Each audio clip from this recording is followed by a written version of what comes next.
Hello friends, മുട്ടയും ചീസും വെച്ച് നല്ല ടേസ്റ്റുള്ളൊരു പൊതിമുട്ട ഉണ്ടാക്കാം നമുക്ക്. ഇത് ശ്രദ്ധിച്ചില്ലെങ്കിൽ ഇതുപോലെ ചുളുങ്ങിപ്പോകാനുള്ള സാധ്യതയുണ്ട്. അപ്പോൾ നമുക്ക് നേരെ വീഡിയോയിലേക്ക് പോകാം. പൊതിമുട്ട ഉണ്ടാക്കാനായിട്ട് നമുക്കൊരു 2-3 സവാള ചെറുതായിട്ട് അരിഞ്ഞെടുക്കണം. അതുപോലെ തന്നെ നമുക്ക് ആവശ്യമുള്ളത് പച്ചമുളക്, ഇഞ്ചി, വെളുത്തുള്ളി, പിന്നെ ഒരു തക്കാളി. പൊതിമുട്ട ഉണ്ടാക്കാനായിട്ട് ഇതെല്ലാനും ഇതുപോലെ ചെറുതായിട്ട് വേണം അരിഞ്ഞെടുക്കാനായിട്ട്. ഈ സവാളയും തക്കാളിയും പച്ചമുളകും എല്ലാം നമ്മൾ വാട്ടിയെടുക്കുന്നത് ബട്ടറിലാണ്. അതിനായിട്ടൊരു ചെറിയ കഷ്ണം ബട്ടർ നമ്മൾ മെൽറ്റാക്കി എടുത്തിട്ടുണ്ട്. ഇതിലേക്ക് സവാളയും ഉപ്പും കൂടിയിട്ട് സവാള മാത്രം കുറച്ചൊന്ന് വാട്ടിയെടുക്കണം. സവാള ചെറുതായിട്ടൊന്ന് വാടിക്കഴിയുമ്പോഴേക്കും നമുക്കതിലേക്ക് പച്ചമുളകും ഇഞ്ചിയും വെളുത്തുള്ളിയും ആഡ് ചെയ്യാം.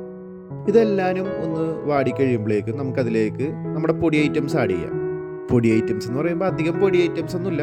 മുളക് പൊടി, മഞ്ഞൾപ്പൊടി, ഗരം മസാല, ഈ 3 മാത്രമേ നമ്മൾ ആഡ് ചെയ്യണുള്ളൂ. ഈ പൊടി ഐറ്റംസും കൂടി ആഡ് ചെയ്തതിന് ശേഷം നമുക്കിതെല്ലാനും കൂടി ഒന്ന് മിക്സ് ചെയ്ത് ഒന്ന് ചൂടായി വരുമ്പോഴേക്കും നമുക്കതിലേക്ക് തക്കാളി ആഡ് ചെയ്യാം.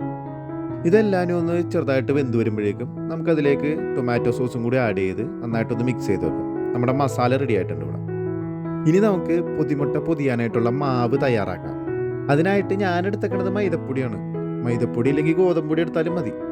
1 കപ്പ് മൈദയും ഒരു മുട്ടയും കുറച്ച് പാലും ഇത്തിരി ഓയിലും ചേർത്ത് മിക്സിയിലിട്ട് നമുക്ക് അടിച്ചെടുക്കാം നന്നായിട്ട്. ഈ അടിച്ചു വെച്ച മാവ് കൊണ്ട് ദോശ ഉണ്ടാക്കിയിട്ട് അത് വെച്ചിട്ടാണ് നമ്മൾ മുട്ട പൊതിയണത്. ഈ ദോശ ചുട്ടെടുക്കുന്ന സമയത്ത് ചട്ടി ഒരുപാട് ചൂടായിട്ടിരിക്കാൻ പാടില്ല. സിമ്മിലിട്ടിട്ട് വേണം ദോശ ചുട്ടെടുക്കാൻ.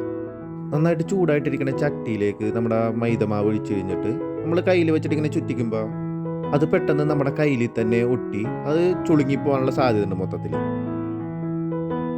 ഇതിൻ്റെ ഉള്ളിൽ വെക്കാനായിട്ട് ഞാനൊരു 4 മുട്ടയാണ് പുഴുങ്ങിയെടുത്തത്. അത് നേരെ പകുതിയാക്കി മുറിച്ചെടുക്കണേണ് ഓരോ മുട്ടയും. ഒരു പൊതിരകത്ത് ഒരു പകുതി മുട്ടയാണ് വെക്കണത്. പൊതിമുട്ടയുടെ അകത്ത് നമ്മൾ ഫില്ല് ചെയ്യണത് നമ്മൾ ചെയ്ത് വെച്ചേക്കണ മസാലയും പിന്നെ മുട്ടയും പിന്നെ അതിൻ്റെ കൂടെ ചീസും കൂടി ആഡ് ചെയ്യാനുണ്ട്. ചീസ് ചീകി എടുത്തേക്കണ ചീസാണ് നമ്മൾ ആഡ് ചെയ്യണത്. നമ്മുടെ പൊതിമുട്ട നമ്മൾ പൊതിഞ്ഞെടുക്കാൻ പോണെയാണ്. അതിനായിട്ട് ആദ്യം നമ്മൾ ചുട്ടെടുത്ത ദോശ വെക്കുക. അതിൻ്റെ സെൻറ്റർ പോർഷനിലേക്ക് മസാല 2 സ്പൂൺ ഇട്ട് കൊടുക്കുക. അതിൻ്റെ മുകളിൽ കുറച്ച് ചീസ് വിതറി കൊടുക്കുക. അതിൻ്റെ ടോപ്പിലായിട്ടാണ് നമ്മൾ കട്ട് ചെയ്ത എഗ്ഗ് വെച്ച് കൊടുക്കുന്നത്. ഇതിന് ശേഷം ദോശ നന്നായിട്ട് മടക്കി കൊടുക്കുക. ഈ മടക്കിയെടുത്തത് വിട്ടുപോകാതിരിക്കാനായിട്ട് നമ്മൾ കലക്കി വെച്ചേക്കണ മൈദമാവ് തന്നെയാണ് ഉപയോഗിച്ചേക്കുന്നത്. അതൊന്ന് ജസ്റ്റ് തേച്ച് കൊടുത്തിട്ടാണ് ഒട്ടിച്ച് വെക്കണത്. അത് വെറുതെ വിരൽ കൊണ്ടൊന്ന് തേച്ച് കൊടുത്താൽ മതി. നമ്മൾ ഈ പൊതിഞ്ഞ് വെച്ചേക്കണ പൊതിമുട്ട നമുക്കത് ഫൈനലായിട്ട് ഒന്നുകൂടി ഒന്ന് ചൂടാക്കിയെടുക്കാം. അതിനായിട്ട് ഒരു ഫ്രൈ പാൻ എടുത്തിട്ട് നമുക്കതിലേക്ക് കുറച്ച് ഓയിൽ ഒഴിച്ച് നമുക്ക് ഈ പൊതിമുട്ട ഒന്ന് ഫ്രൈ ചെയ്തെടുക്കാം. ഓൾറെഡി നമ്മളെല്ലാവരും വേവിച്ച് വെച്ചേക്കണോണ്ട് അധികം നേരം ഫ്രൈ ചെയ്യേണ്ട. ജസ്റ്റ് ഒന്ന് ഇടുമ്പോൾ തന്നെ അതിൻ്റെ കളർ മാറി വരണം നമുക്ക് കാണാൻ പറ്റും. 2 സൈഡും ഒരുപോലെ തന്നെ വേവിച്ചെടുക്കുക. അതിൻ്റെ അകത്തുള്ള ചീസൊക്കെ ഒന്ന് മെൽറ്റായി കിട്ടാൻ വേണ്ടിയിട്ടാണ്. ഇതിന് ഏകദേശം ഒരു എഗ് പപ്സിൻ്റെ ടേസ്റ്റാണ്. നിങ്ങളെല്ലാവരും ഒന്ന് ട്രൈ ചെയ്ത് നോക്കണമല്ലോ. നിങ്ങൾക്ക് എന്തായാലും ഇഷ്ടപ്പെടും.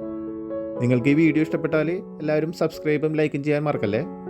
അപ്പോൾ ഡിയർ ഫ്രണ്ട്സ്, നമുക്കപ്പിനി വേറൊരു വീഡിയോയിൽ കാണാം കേട്ടോ.